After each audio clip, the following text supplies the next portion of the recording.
سورہ الکافرون، اور اس کا ڈھب بتا رہا ہے کہ مکی صورت ہے اور کافرین کو مخاطب بنانے کی بات ہے، تو ڈائریکٹ کافروں کو مخاطب بنانا مکہ میں ہی ممکن تھا۔ وعلیکم السلام۔ اس کے ثوابی فوائد میں اور تلاوت کرنے کے جو فوائد ہیں معنوی ثواب کے حوالے سے، ان میں آیا ہے کہ جو سورہ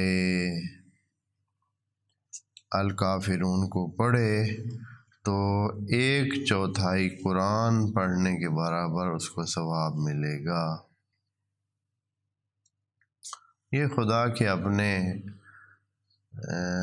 بنائے ہوئے پیکیج ہیں، جیسے پیکیج ہوتے ہیں نا، تو اس انداز میں کہ آپ اگر 1/4 قرآن ختم کرنا چاہتے ہیں اور وقت نہیں ہے تو آپ کیا کریں، آپ سورہ الکافرون کو 1 دفعہ پڑھیں تو آپ 25% قرآن ختم کر لیں گے۔ 4 دفعہ اگر یہ صورت پڑھی جائے تو اس طرح پورا قرآن ختم آپ کر سکتے ہیں۔ اور یہ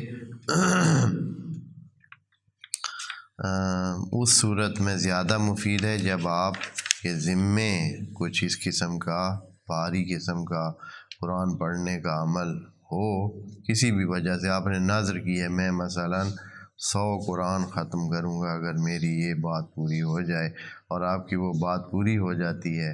اب آپ نے اگر نذر جو ہے وہ کھلے انداز میں کی اور آپ کو ان چیزوں کا پتہ ہے کہ اس طرح بھی ختم قرآن کا ثواب لیا جا سکتا ہے، تو آپ کیا کر سکتے ہیں، ہر 4 دفعہ سورہ الکافرون کو پڑھ کر 1 قرآن ختم کا ثواب جس کو دینا چاہیں یا اپنے لیے حاصل کرنا چاہیں حاصل کر سکتے ہیں۔ یعنی نذر بھی فرل اس انداز کی آپ کو کرنی پڑے گی جس میں کیا ہوگا، یہ آپ اس طرح نذر کریں گے کہ میں اگر میری یہ بات پوری ہوتی ہے تو للہ علیہ کہ میں اتنا ثواب 100 قرآن کا، 50 قرآن کا، 10 قرآنوں کا ثواب حاصل کروں۔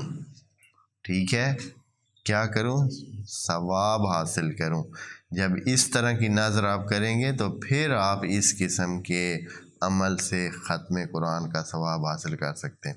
لیکن آپ اگر نذر کرتے ہیں کہ آپ قرآن کی تلاوت کریں گے 100 مرتبہ، تو پھر وہ دوسری بات ہو۔ پس اپنے الفاظ بہت دھیان سے چن کے جب آدمی بات کرتا ہے تو دھیان سے اس کو کہتا ہے تاکہ اپنے ذمے اتنا کچھ لے جتنا وہ کر سکے۔ تو بہرحال یہ مثال کے سمجھانے کے لیے تھا کہ 1/4 قرآن کا ثواب سورہ الکافرون کی تلاوت سے مل سکتا ہے۔